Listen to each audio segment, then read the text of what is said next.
The last tour group applauded as Pavel stepped down from the old stone wall, the orange Czech sun sinking behind the rolling Bohemian hills. He smiled politely, waving as the tourists drifted into the warm breeze.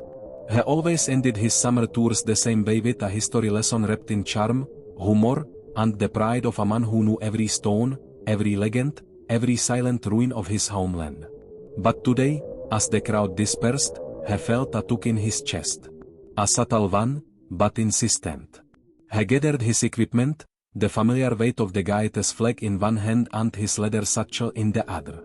The castle behind him, Červený Dvůr, stood quiet, the last rays of the sun brushing its worn ramparts. He traced a hand across the rough stone, feeling its age. Another year, he murmured. Another season. Same stories. His phone buzzed, a message from his father, "Need help tomorrow." Ethic, Pavel smiled. "Of course," he whispered. The next morning, he drove south through winding forest roads, leaving the tourist routes behind. His father's farmhouse sat alone, surrounded by fields and the gentle hush of nature. The smell of firewood and pine filled the air as he stepped out of the car.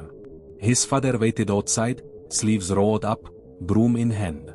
"Dobré ráno, Pavel," he greeted. "Dobré, táto," Pavel replied, hugging him. His father pointed toward the house. "We have work to do. You know your grandmother, she stored everything in that attic. I want to clean it before winter." Pavel followed him inside, nostalgia slipping over him. Framed pictures lined the hallway, mostly of ancestors he never met. Faces he never connected with. But one photograph in particular always puzzled him, a portrait of a stern-looking Czech man with unusually dark eyes. His features didn't match the others. Pavel had once asked his grandmother about him, but she never gave a clear answer. The attic hatch cracked open. Dust filled the air as they climbed. Wooden crates, old furniture, rolled carpets, and endless boxes cluttered the dark space. Sunlight shot through gaps in the roof, forming thin golden beams across the dust. They worked in silence, clearing boxes, stacking old clothing, sorting through memories. It took hours before Pavel noticed something, an old, rusted metal box tucked beneath a broken wardrobe. "What is this?" he asked. His father squinted. "No idea. Doesn't look familiar." Pavel knelt, tugging the box free. A heavy padlock, rusted but still intact, clung to its latch. He lifted it gently. "May?" he asked. His father nodded. "If it is in this house, it belongs to the family." Pavel fetched a small crowbar from the garage. The lock gave way with a loud crack. Inside the box lay a stack of old papers, a leather-bound journal, a faded photograph, and a small stone pendant carved with unfamiliar markings. The pendant, worn smooth by time, was a mixture of geometric lines and a circular emblem at its center. Something about it felt ancient and foreign. He lifted the photograph. It showed a man with deep brown skin, tall, proud, wearing late 19th century European clothing but with unmistakably African features. Underneath it, two words in fading ink, Taniarakva M. Pavel froze. "Táto, who is this?" His father studied the photograph, bewildered. "I've never seen him before." Pavel opened the journal carefully. The handwriting inside was delicate, half the ink smoothed. Some pages were written in Czech, others in German, others in a script Pavel had never seen before. At the back of the journal was a handwritten note, "If you carry me blood, go back for me." The words sent a chill through him. "What is this?" he whispered. Before his father could answer, Pavel noticed something else. The same symbol carved into the pendant was repeated throughout the journal and drawn in the corners of pages, beside maps, near fragments of stories. He traced the design with his finger. A circle intersected by 3 diagonal lines. Simple but haunting. His father sighed. "Your grandmother, she always avoided some family stories. She spoke of a visitor 5 generations ago. A man who arrived suddenly in Bohemia, who stayed with the family, and then disappeared." "Disappeared?" Pavel asked. "Yes. And according to her, his origins were never fully understood." Pavel looked again at the photograph. Tanya Rakva, he whispered. Africa, Zimbabwe. His heart began to race. That evening, he drove the journal to the small town church where Father Matouš, an elderly priest known for his knowledge of old languages, lived and worked. The church was quiet, candles flickering gently. "Come in, Pavel," the priest said, adjusting his glasses. "Your father said you were coming." Pavel handed him the journal. "Can you help me understand some of the writing?" Father Matouš opened it casually until he saw the symbol. His hands trembled. "Where did you get this?" he asked sharply. "In my family attic." "Does anyone else know you found it?" "No, should they?" Matouš closed the journal abruptly, shaking his head. "Listen to me, Pavel. This symbol, this is not something you should be involved in." "Why?" "It is connected to a group that once operated in this region. Scholars, collectors, men who traveled far beyond Europe. They buried secrets. Dangerous secrets." "What kind of group?"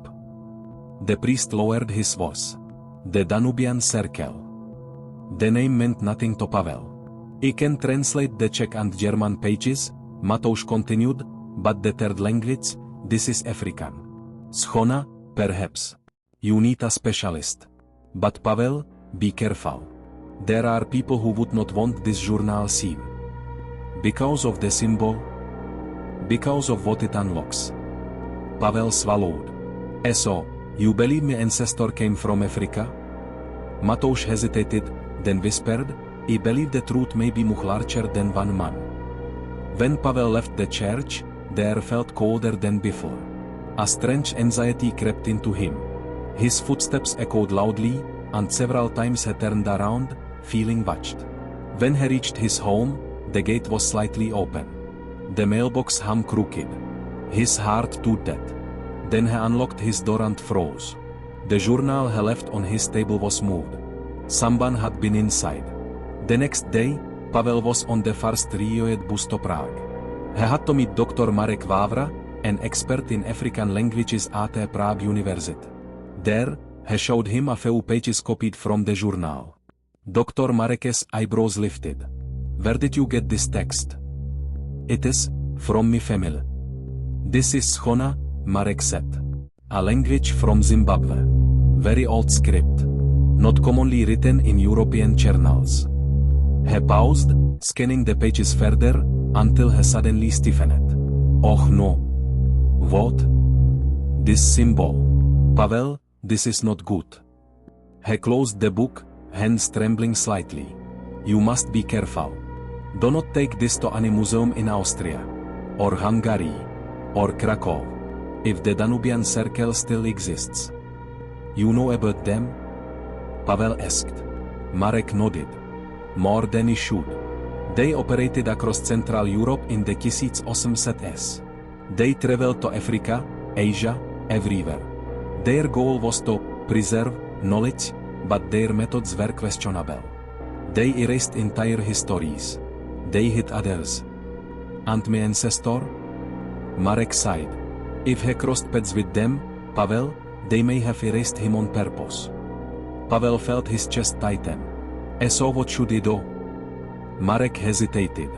Then he said quietly, "Go to Zimbabwe. Go to the source." The words hit Pavel like a hammer. Go to Zimbabwe. He thanked Marek, carried the journal out of the university, and stepped into the cold autumn air. His breath came fast, mind swirling with questions. Who was Tanya Rakva M? What secret connected him to the Danubian Circle? Why did his family hide these items for generations? He stopped walking. He knew the answer already. He had to go. That night, Pavel returned home, his hands shaking as he packed a small suitcase. He placed the journal inside, wrapped the pendant in cloth, and zipped the back shut. Outside, a black car pulled up quietly. Two silhouettes sat inside, watching his windows. Pavel's phone pinged. A new email. Sender unknown. He opened it. Do not search for Tanya Rakva M. Your bloodline is protected for a reason. Pavel stared at the screen, heart pounding. Then he looked at his printed plane ticket. Flight to Harare, 10 hodin 25 minut am. He closed his laptop slowly, breathing hard. I am going, he whispered. No matter what waits for him.